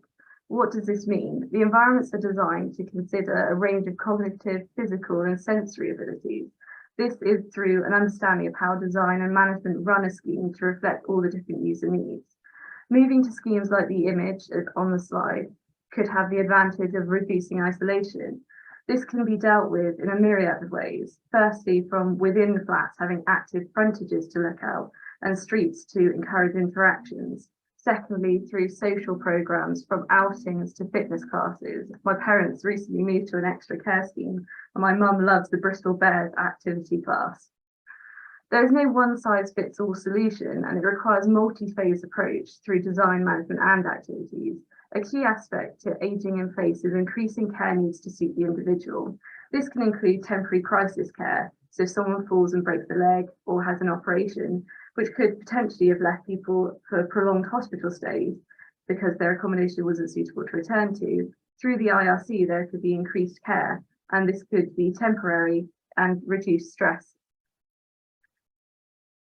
So I'm going to do a little bit of overlap with Nick here as well, and I have to say Housing 21 have a fantastic dementia page, and this is I believe in the chat now. So on their website they state what their approach is and what it means by being dementia friendly. They state is sharing knowledge to improve the lives of people affected by dementia, educating and informing staff to help them understand and respond appropriately to people with dementia, and embedding good practice around dementia on a day-to-day basis. With this all in mind, it also starts with spaces internally and externally designed with dementia and inclusion in mind. At WWA, we have experience designing dementia-friendly environments and understand key principles, including, again, something Nick mentioned, walking with purpose. I think it's important here to highlight the 5 key messages which form the Dementia Friends initiative. This is that dementia is not a natural part of ageing. It is caused by a disease of the brain. It is not about memory loss. It is possible to live with dementia, and there is more to a person than to the dementia. What do these mean in terms of design? So it's considering the sensory aspect, how spaces are perceived, the effects of shadows and lighting, how to use colour, as well as the importance of the domestic scale and the furnishings.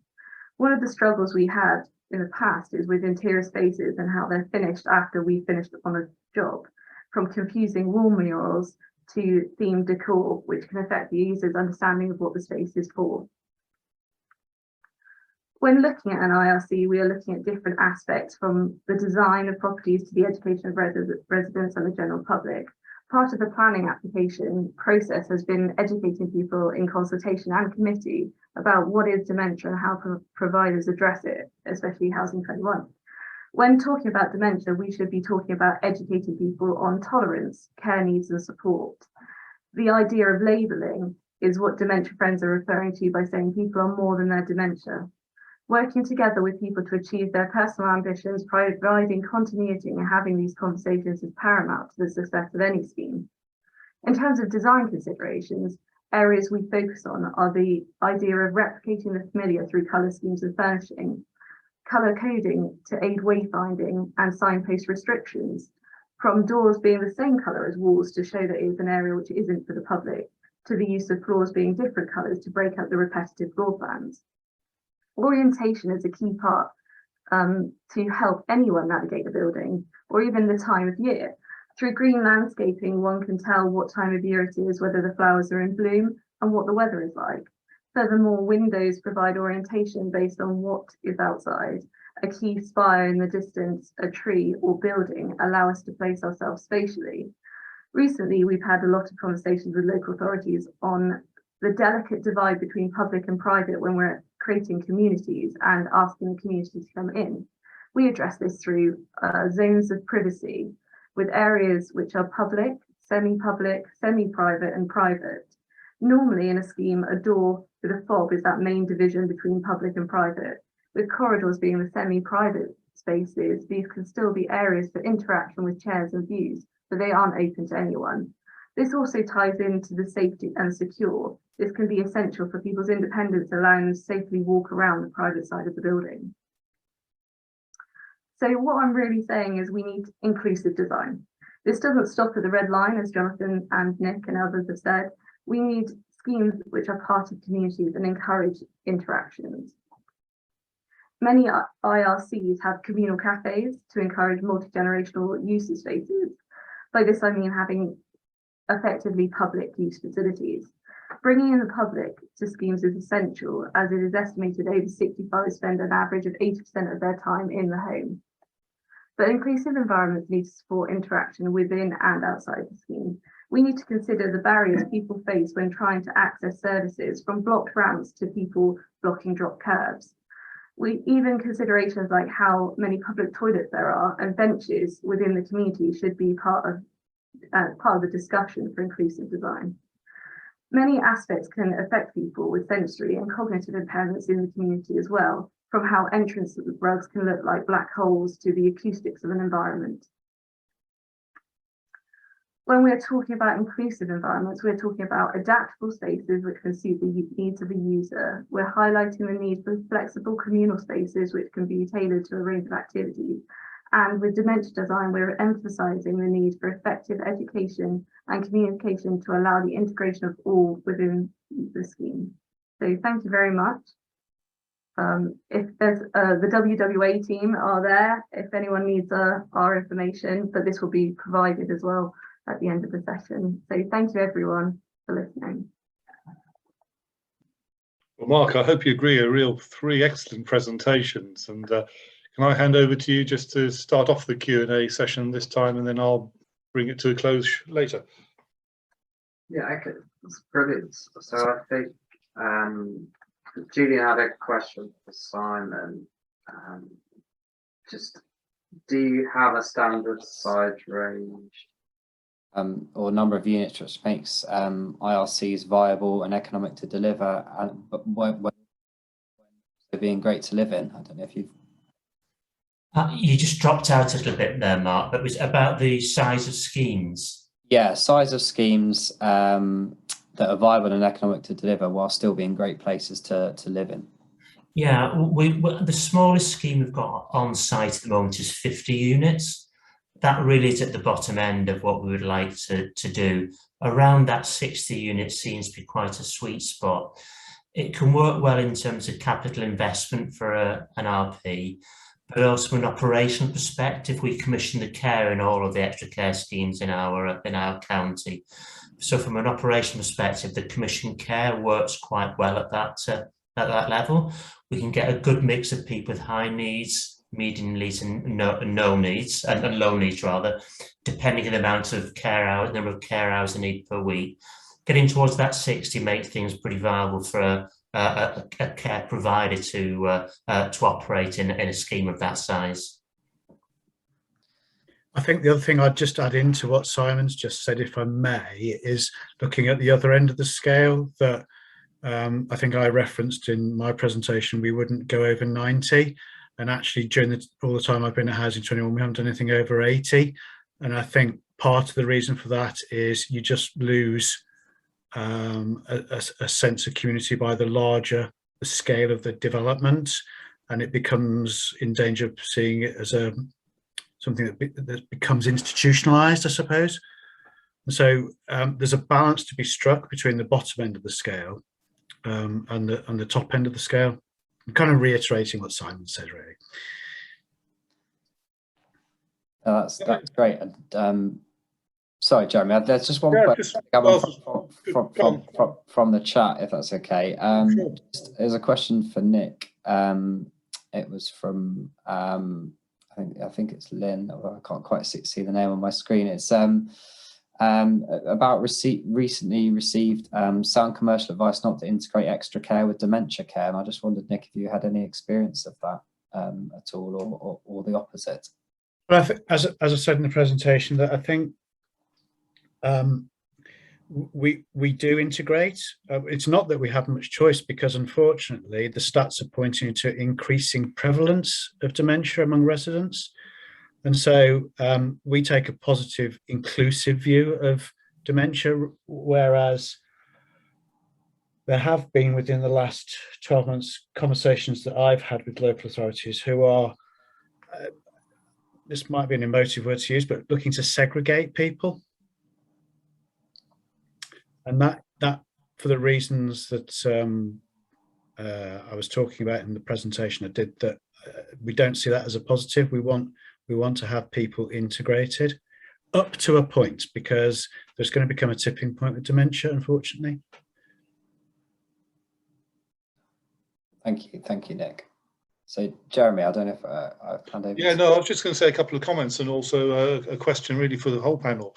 The comment, I mean, Nick, I echo what you're saying, and it's disappointing, I suppose, that the dementia strategy, which was due last week, wasn't published, because I think this would have provided both a bit greater clarity, picking up some of that clarity point that Michael raised right at the outset, but also for commissioners, for the NHS, in terms of looking at how to create much more integrated pathways for people living with dementia and their carers. And I know as a LIN, we've been sort of trying to feed in a lot of things that came through from Lord Beth's APPG, some of the good practice examples that you've all shared, etc. So I think there's some further work to be done here, and we really need to make sure it's it's inclusive in that approach.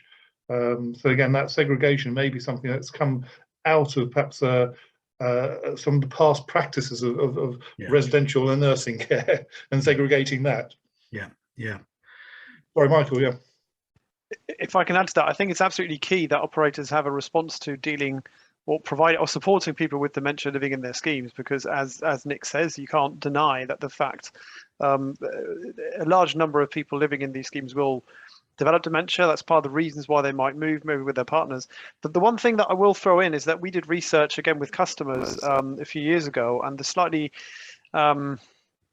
tricky result of that was that if you asked people that didn't live in IRCs what they thought about people with dementia and those without living together, they were actually quite accepting of that fact.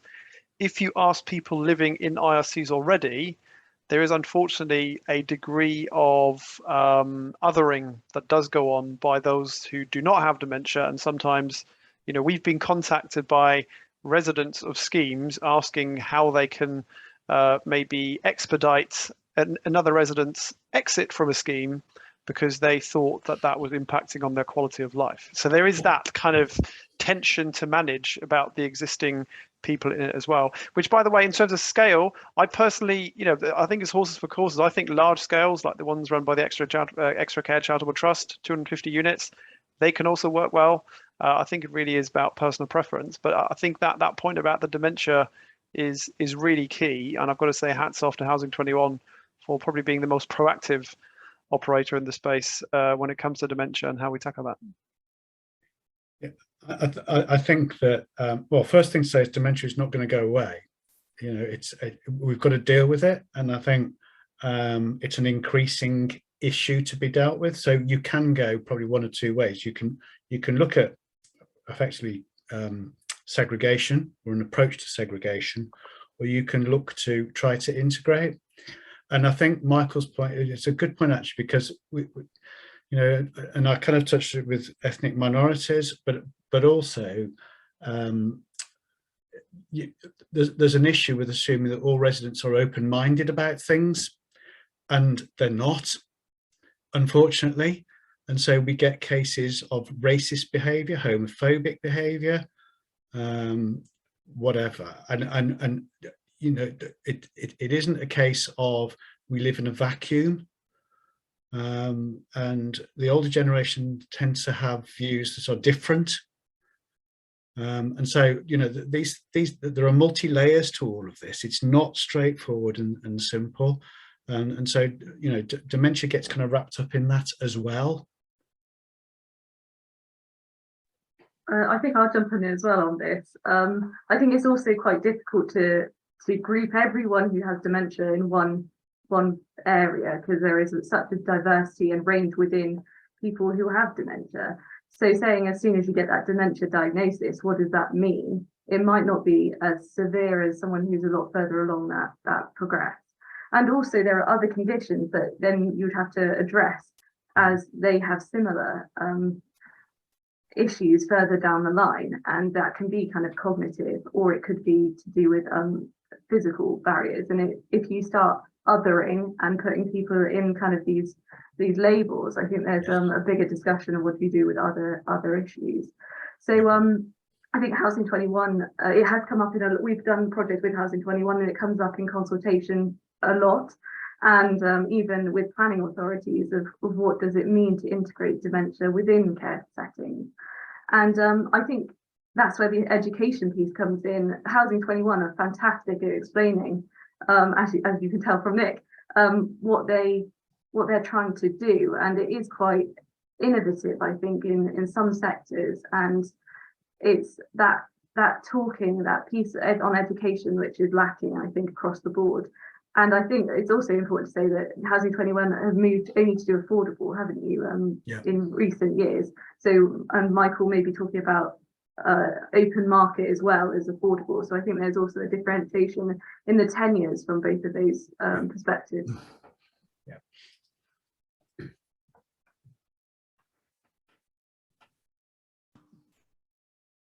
Right, I'm conscious that we've overrun by 10 minutes or so. So thank you everyone for hanging on in there with the presentations, and maybe I'll just do a short summary and then hand over to you, Jeremy, if perhaps you don't. Well, Mark, I think overrunning is absolutely fine. We've had a really interesting debate, fantastic presentations, and both the discussion in the Q&A and the chat box just show there's a lot of appetite and interest in this.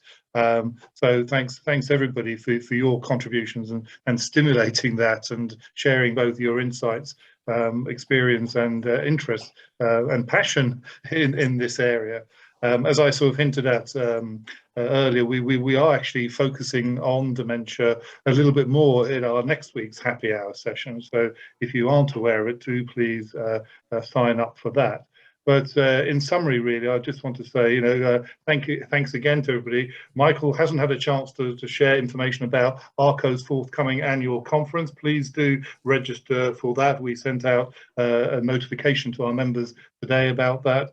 A big thanks to Housing 21, Simon at Hampshire County Council, and of course WWA Studios for their support of this session, as well as your support of the sight loss pages and other issues where there are again parallels with issues on dementia and sight loss as well. I know a number of you have talked about colour contrasting, tactile pavements and all those sort of things. I think that could be another session in its own right downstream. But in conclusion, as I say, a big thanks to all of you. We very much hope that the recording and the slides will be available tomorrow, and hope you can join us at a future happy hour session. Take care, and hope you can get yourselves a drink. Thank you, Jeremy. Thanks.